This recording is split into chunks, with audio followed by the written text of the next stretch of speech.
যোৱাকালি প্ৰধানমন্ত্ৰী ডাঙৰীয়াই অসমক আৰু এটা উপহাৰ দিলে বন্দে ভাৰতৰ স্লিপাৰ ট্ৰেইন প্ৰথমবাৰৰ বাবে দেশত আজি আৰম্ভ কৰা হৈছে আৰু গুৱাহাটী কলিকতাৰ মাজত ইয়াক প্ৰথমবাৰৰ বাবে ৰূপায়ণ কৰা হৈছে যোৱাকালি প্ৰধানমন্ত্ৰী ডাঙৰীয়াই এই ৰেলৰ সূচনা কৰিছে আজি আমি এই পবিত্ৰ মঞ্চৰ পৰাই আৰু এবাৰ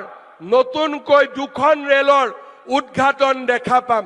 ডিব্ৰুগড়ৰ পৰা লক্ষ্ণৌলৈকে আৰু কামাখ্যাৰ পৰা ৰোহটাকলৈকে অসমক দুটা দিনত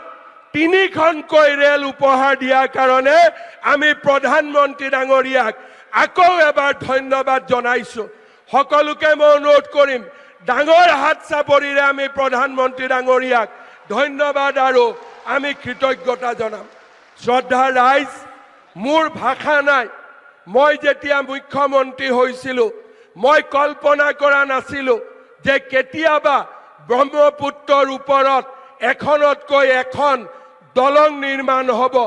মই কল্পনা কৰা নাছিলো যে অসমৰ প্ৰতিখন জিলাতে মেডিকেল কলেজ হ'ব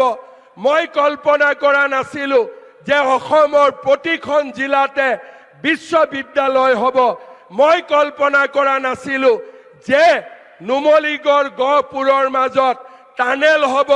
কাজিৰঙাৰ ওপৰত এলিভেটেড কৰিডৰ হ'ব শিলচৰ আৰু গুৱাহাটীৰ মাজত 22,000 কোটি টকাৰ কৰিডৰ হ'ব গুৱাহাটীত ৰিং ৰোড হ'ব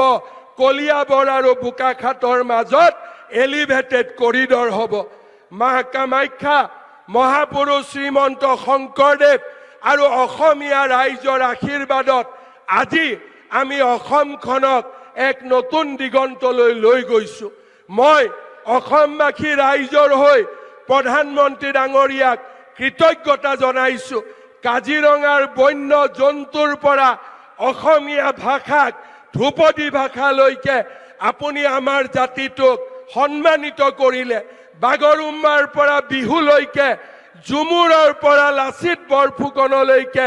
আপুনি অসমীয়া জাতিক প্ৰতিষ্ঠা কৰাত আমাক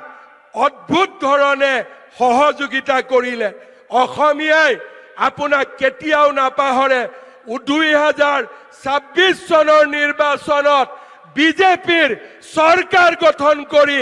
আমি মোদী ডাঙৰীয়াক আকৌ এবাৰ আমাৰ সন্মান যাচিম চৰকাৰ হ'বনে নহ'ব বিজেপিৰ চৰকাৰ হ'বনে নহ'ব মোদী ডাঙৰীয়াক আমি বিজেপিৰ চৰকাৰ উপহাৰ দিম নে নিদিম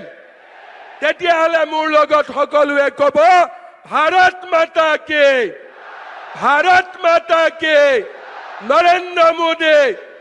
নৰেন্দ্ৰ মোদী